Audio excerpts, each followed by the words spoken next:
As we have seen, the other examples in Kant's four applications of the categorical imperative involve even more inventive discoveries of contradictions.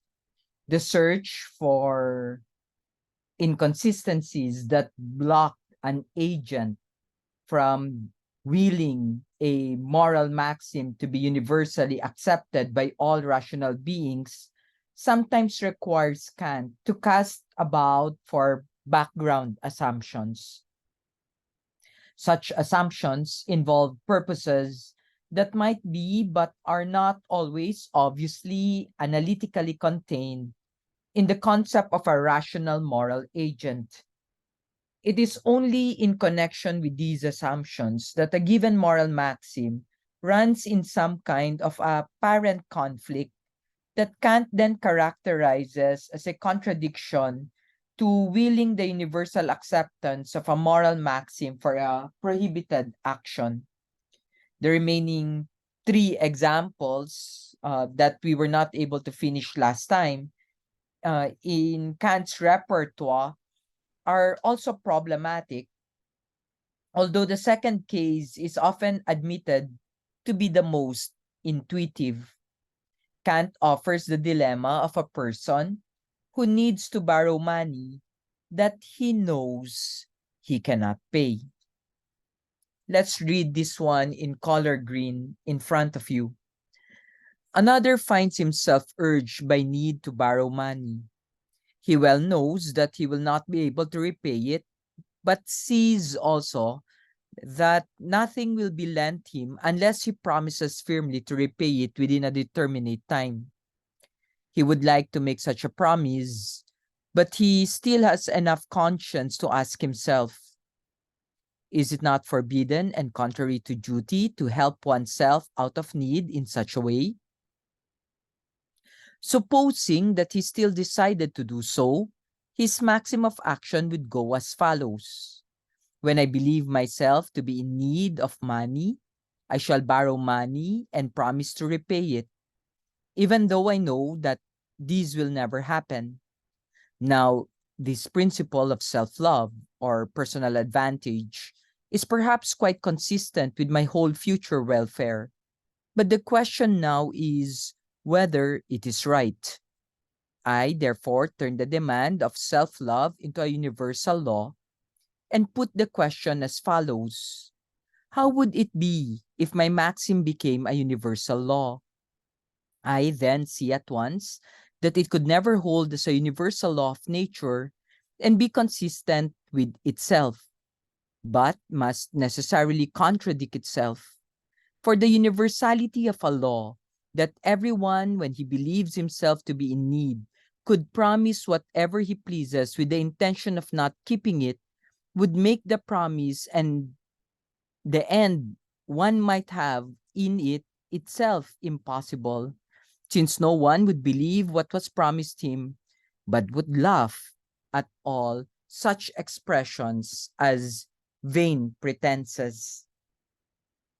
Again, Kant declares that the attempt to will a morally problematic moral maxim as a universal law for all moral agents is timid by entailing a logical self-contradiction. In this situation, a contradiction is supposed to arise between the agents willing to avoid a tight financial fix by taking unfair advantage of the expectation that the person who promises in good faith to repay a loan will actually do so. The ability to borrow money depends on a social institution in which persons enter into an agreement whereby money on loan is eventually returned, typically with an agreed amount of interest. Otherwise, if this were not assumed, why would anyone ever choose to lend money? More importantly, from Kant's purposes, if the violation of this normal expectation on which the possibility of borrowing money is predicated were taken to its extreme, then there would not be only be a cultural breakdown of the institutions of lending, but there would in fact be no such thing as lending or borrowing. What would replace it in that case instead would at most be the stealing or giving away of money. Kant argues that person who is thinking of borrowing money under false pretenses should be deterred from doing so by the proper application of the categorical imperative. To will to obtain a loan by promising to repay, but without any intention of repaying, cannot be justified by a moral maxim that an agent can logically, consistently will to be a universal law for all rational beings, because it would mean the end of the institution of lending. The contradiction Kant claims to identify in the bad loan example can be more explicitly articulated as the agent's willing, on the one hand, to be able to borrow money, and on the other hand, to do so by appeal to a moral maxim that, if it were to become a universal practice on the part of all potential loan recipients, would have the practical effect of making it impossible to borrow money. The moral agent who tries to borrow money under false pretenses appears inconsistently, as a result, to will to borrow money and to will to be unable to borrow money. The contradiction prevents the agent from considering consistently the principle of action to be universal law, and as such is formally prohibited by Kant's categorical imperative. Thus, the agent, for formal reasons, logically, cannot will as a universal principle the moral maxim that would otherwise authorize the decision to accept a loan with no intention to repay. Kant's third case involve a person of talent who has the opportunity to live without exercising or developing these talents. Yayamanin, in short.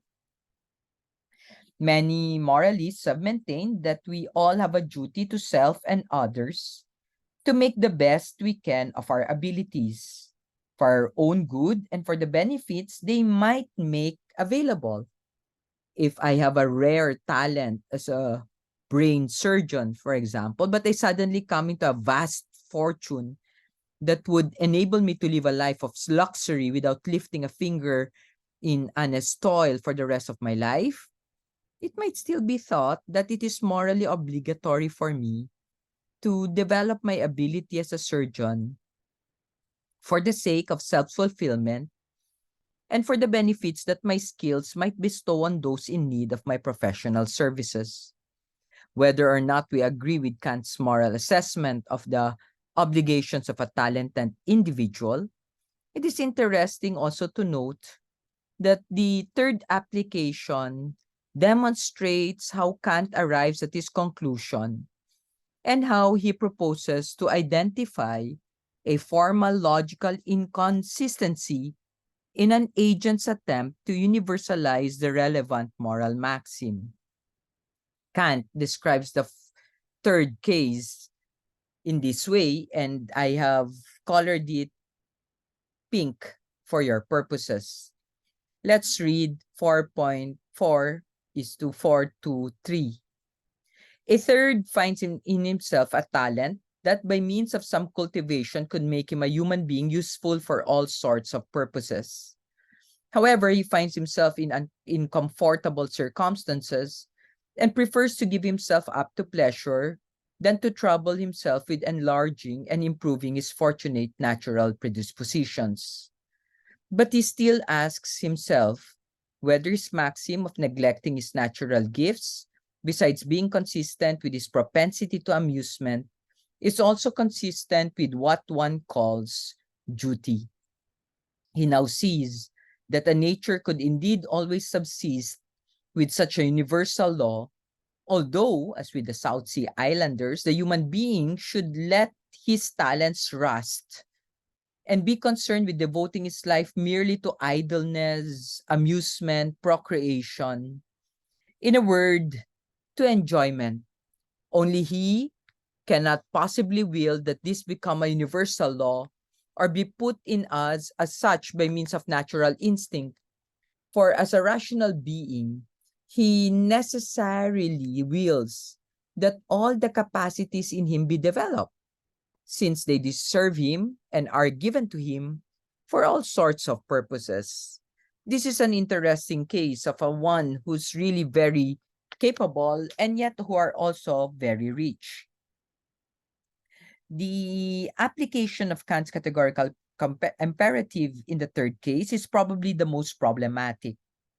It is certainly the example that has generated the most criticism and raised the most doubts about whether Kant has properly identified the principles for a plausible rationalist moral philosophy. Kant's system presumably need not stand or fall with the failure of a single example.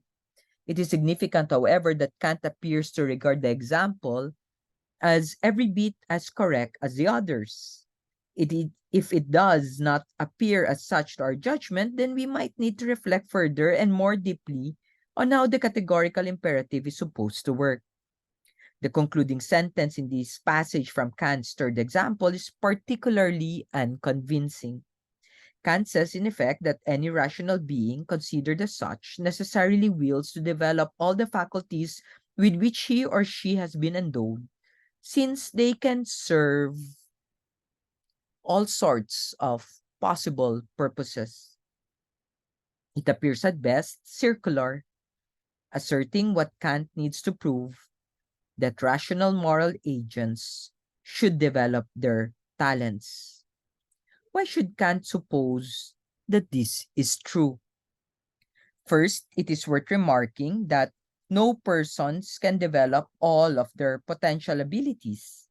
Talented individuals have many possibilities for perfecting their skills, and time does not permit making the most of all their rational natural gifts. In order to truly develop a talent for brain surgery or painting or music or poetry or philosophy or acting or sports or dance, a person must choose and concentrate on some restricted range of abilities in order to devote the time and discipline required to bring them to a higher state of perfection. If this is true, then the implication is that whatever we do, and no matter how talented and energetic we have no choice but to neglect some talents for the sake of others. As a result, it cannot reasonably be expected that any rational being will develop all the talents at his or her disposal. Kant's arguments that all talents might be useful for a variety of possible purposes, nevertheless, would presumably still apply. Even to those talents, an individual must inevitably allow to remain underdeveloped. Kant, however, maintains that it would be formally, logically inconsistent for a rational being to will that the principle of allowing any talents to remain undeveloped hold universally with respect to all persons and all talents. Kant seems to regard it as essential to a rational being that they do not neglect all their talents, and that to do so would be irrational. The scant attention that Kant gives to this example suggests that he finds it sufficiently obvious to require little comment and no further explication. It would be irrational, Kant implies, to neglect all of one's talents, presumably because one could not survive without exercising at least some natural abilities, even if these are limited in scope to whatever is minimally required to receive nourishment and avoid dangers. If it is irrational in the universal case to refuse to develop and exercise all natural talents, then it is equally inconsistent with the exercise of will generally not to accept to develop as many as of our natural talents as we realistically can, maximizing our abilities to fulfill as many essential purposes as possible.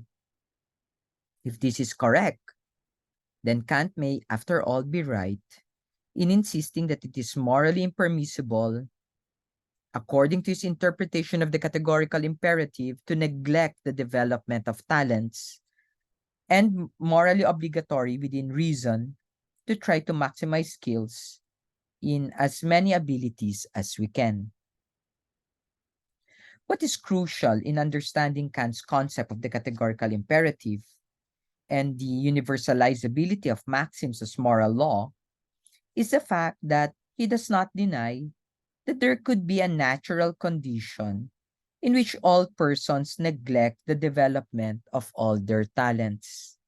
Instead, his application of the categorical imperative turns specifically on the claim that a rational agent cannot consistently will that such a state of nature occur. Hindi raw kayang hangarin ng tao na alam niyang meron siyang kakayahan pero hindi niya ito nililinang. Nature itself does not prohibit the universal neglect of natural talent, but the will, Kant says, rebels against the universal acceptance of the moral maxim that would allow everyone to neglect all their abilities. The contradiction in question is supposed to hold in the will of the moral agent, considering the action rather than the world itself. Kant believes that it would be a contradiction within the will of the moral agent contemplating a life of ease to desire that all rational agents fail to develop their talents. If Kant is right, then no rational being, considered as such, can consistently will all persons to neglect their abilities, presumably because to do so would run counter to a rational being's willing anything whatsoever. Although Kant does not specify a reason for this conclusion, beyond what we have conjectured, it might be imagined that to will at all is an expression of desire that cannot be realized or implemented except by the exercise of at least some natural talent or natural ability. To will laziness is therefore not universalizable because it is logically incompatible with the requirements of the will. It is irrational to will anything whatsoever at the same time as willing that there be no ability to realize whatever is willed. Finally, Kant considers a fourth example involving charitable donations of surplus wealth to the needy. Yung pamimigay ng pera sa mahirap ang susunod na tatalakayin ni Kant. Basahin natin to. Yet a fourth for whom things are going well while he sees that others whom he could very well help have to contend with great hardships. Thinks, what is it to me? Let each be as happy as heaven wills or as he can make himself. I shall take nothing from him nor even envy him. Only I do not care to contribute anything to his welfare or to his assistance in need. Now, if such a way of thinking were to become a universal law, the human race could admittedly very well subsist. No doubt even better than when everyone prates about sympathy and benevolence and even exerts himself to practice them occasionally. But on the other hand, also cheats where he can, sells the rights of human beings or other infringes upon it. But although it is possible that the universal law of nature could very well subsist in accordance with such a maxim, it is impossible to will that such a principle hold everywhere as a law of nature. For a will that decided this would conflict with itself, since many cases could occur in which one would need the love and sympathy of others, and in which by such a law of nature arisen from his own will, he would rob himself of all hope of the assistance he wishes for himself. The inconsistency that Kant supposes to obtain within the will of a person willing a universal acceptance of the moral maxim in this case is also rather tenuous. Tenuous. The maxim would justify refusing even to donate surplus value charitably to other persons in need. Kant claims that it would be self-contradictory to will that no one ever give charitably to others because it is rational to assume that anyone at some point or other in life might also be in need. It would be irrational to will that assistance of the required sort not be available as a result of every rational agent accepting the moral maxim never to offer charity to others. The fourth application of the categorical imperative in Kant's choice is thus a moral obligation to be charitable towards others and a moral prohibition of total selfishness. Kant identifies the common features of the four applications of the categorical imperative and indicates the unity by which all examples, despite their diversity, are implications of the same underlying principle. He recognizes that there are different ways in which contradictions can arise within the thought of a moral agent trying to will that a given moral maxim be a universal law. He catalogs a number of possibilities under which a moral agent is blocked in trying to universalize a particular maxim. The limitations of will by formal inconsistency, according to Kant, can happen in several ways, any and all of which preclude a moral maxim from universalizability. The contemplated action is morally prohibited or at least not morally permitted by the categorical imperative when any of these kind of contradictions arise within the will. If you're taking this course online, please answer this question in the space provided. Are Kant's four applications convincing? Why in each case, or why not? Let's look further at Kant's response to the overview of the four examples, and this time it is in color green. These are a few of the many actual duties, or at least of what we take to be such, whose derivation from one principle cited above is clear. We must be able to will that the maxim of our action becomes a universal law. This is the canon of moral appraisal of action in general. Some actions are so constituted that their maxim cannot even be thought without contradiction as a universal law of nature.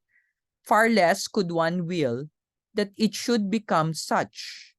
In the case of others, that inner impossibility is indeed not to be found, but it is still impossible to will that their maxim be raised to the universality of a law of nature, because such a will would contradict itself.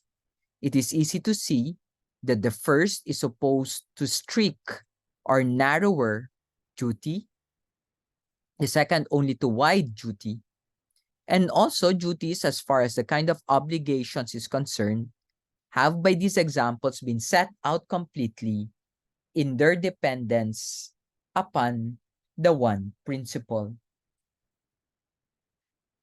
The unity and uniqueness of the categorical principle is emphasized again by Kant in summarizing the various applications he has presented. Applications, not types. There is only one categorical imperative. We have seen that the categorical imperative offers plausible solutions to traditional moral problems that are largely in accord with received ethical attitudes.